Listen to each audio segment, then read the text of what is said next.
ভাবুন তো, সূর্যের ভেতরের আগুন যদি একদিন পৃথিবীতে বন্দী হয়ে যায়, যে আগুন কোটি কোটি বছর ধরে আকাশে জ্বলছে সেটাই যদি কোনো দেশ নিজের হাতে ধরে ফেলে, তাহলে পৃথিবীর শক্তির মানচিত্র মুহূর্তেই পাল্টে যাবে।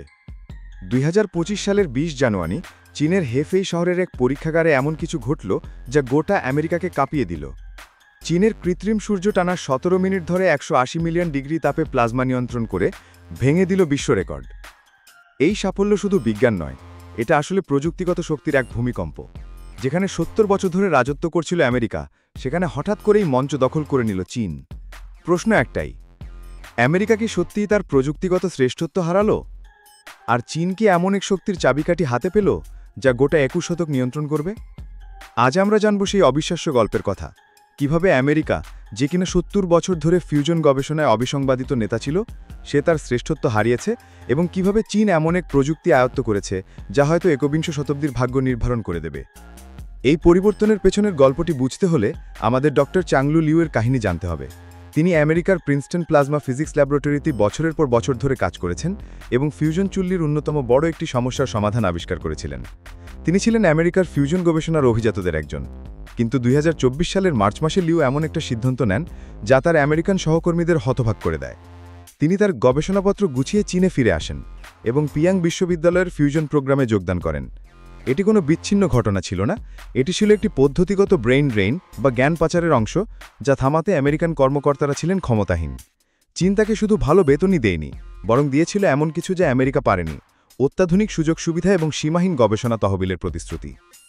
আমেরিকা কিভাবে তার এই শ্রেষ্ঠত্ব হারিয়েছে তা বুঝতে হলে আমাদের 2006 সালে ফিরে যেতে হবে। সেই বছর চীন এবং আমেরিকা যুক্তরাষ্ট্র উভয়ই ফ্রান্সে বিশ্বের বৃহত্তম ফিউশন চুল্লি ITER তৈরির জন্য একটি আন্তর্জাতিক প্রকল্পে যোগ দেয়। আমেরিকানরা এটিকে দেখেছিল একটি সহযোগিতামূলক বৈজ্ঞানিক প্রচেষ্টার হিসেবে, কিন্তু চীন এটিকে দেখেছিল একটি চূড়ান্ত গোয়েন্দা অভিযানের হিসেবে। তারা কেবল নির্মাণ ব্যয়ের 9% অবদান রাখছিল না, তারা বিশ্বের বেরা ফিউশন বিজ্ঞানীদের উদ্ভাবিত প্রতিটি কৌশল, প্রতিটি উদ্ভাবন, প্রতিটি অগ্রগতি পদ্ধতিগতভাবে শোষণ করছিল। কয়েক দশক ধরে চীনা প্রকৌশলী এবং পদার্থবিদরা আমেরিকান, ইউরোপীয় এবং জাপানি গবেষকদের সাথে কাজ করে সেই জ্ঞানে অর্জন করেছিল যা তৈরি করতে পশ্চিমাদের 70 বছর সময় লেগেছিল। চীনের ফিউশন আধিপত্যের স্থপতি সং ইউনতাও আমেরিকার দুর্বলতাটি সঠিকভাবে চিহ্নিত করেছিলেন। তাদের গবেষণা ব্যবস্থা ছিল খণ্ডিত। আমেরিকার মেধাবী বিজ্ঞানীরা কয়েক ডজন প্রতিষ্ঠানে বিভক্ত হয়ে সীমিত ফন্ডের জন্য একে অপরের সাথে প্রতিযোগিতা করছিলেন। অন্যদিকে চীন অভূতপূর্ব কিছু তৈরি করছিল, একটি ঐক্যবদ্ধ, বিশাল এবং রাষ্ট্রনির্দেশিত ফিউশন প্রোগ্রাম, যার কাছে ছিল সীমাহীন সম্পদ। উন্নত চুল্লি, তাদের চুল্লিটি, যাকে পশ্চিমারা প্রথমে একটি সাধারণ অনুলিপ বলে উড়িয়ে দিয়েছিল, তা শুরু থেকেই অনেক বেশি উন্নত ছিল। বিশাল প্রতিভা ভাণ্ডার, 2025 সালের মধ্যে চীন আমেরিকার তুলনায় 10 গুণ বেশি ফিউশন বিজ্ঞানী তৈরি করছিল, যা প্রজন্মের পর প্রজন্ম ধরে তাদের প্রযুক্তিগত সুবিধা বজায় রাখবে। দৈত্যাকার লেজার সুযোগ সুবিধা, সিচুয়ান প্রদেশে চীন আমেরিকার ন্যাশনাল ইগনিশন ফ্যাসিলিটির চেয়ে দ্বিগুণ আকারের একটি লেজার ফিউশন ফ্যাসিলিটি তৈরি করছিল। আমেরিকানরা যখন 2022 সালে তাদের NIF কেন্দ্রে কয়েক পিকোসেকেন্ডের জন্য ফিউশন ইগনিশন অর্জন করে উদযাপন করছিল, তখন চীন দীর্ঘমেয়াদী, স্থিতিশীল ফিউশন অর্জনের দিকে এগিয়ে যাচ্ছিল, যা বাণিজ্যিকভাবে শক্তি উৎপাদনের জন্য অপরিহার্য। এই প্রতিযোগিতা শুধু বৈজ্ঞানিক শ্রেষ্ঠত্বের জন্য নয়।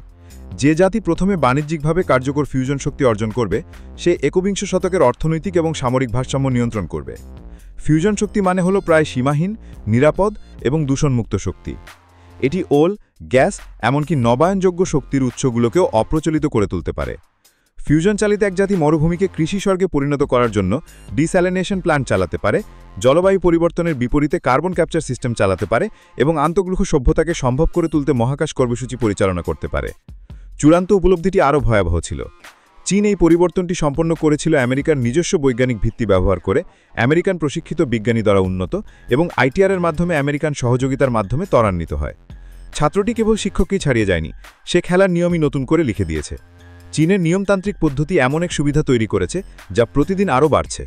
যখন আমেরিকা তার খণ্ডিত প্রচেষ্টাগুলোকে একত্রিত করার চেষ্টা করবে, তখন হয়তো চীন বাণিজ্যিকভাবে ফিউশন শক্তি অর্জন করে এমন সব প্রযুক্তির দিকে এগিয়ে যাবে যা আমেরিকানরা এখনও কল্পনা করেনি। আমেরিকান প্রযুক্তিগত আধিপত্যের যুগ শেষ হয়ে আসছে, এবং সবচেয়ে বিদ্রুপাত্মকভাবে এটা সেই জ্ঞান দিয়েই ধ্বংস হচ্ছে যা আমেরিকা 70 বছর ধরে তৈরি করে আসছে।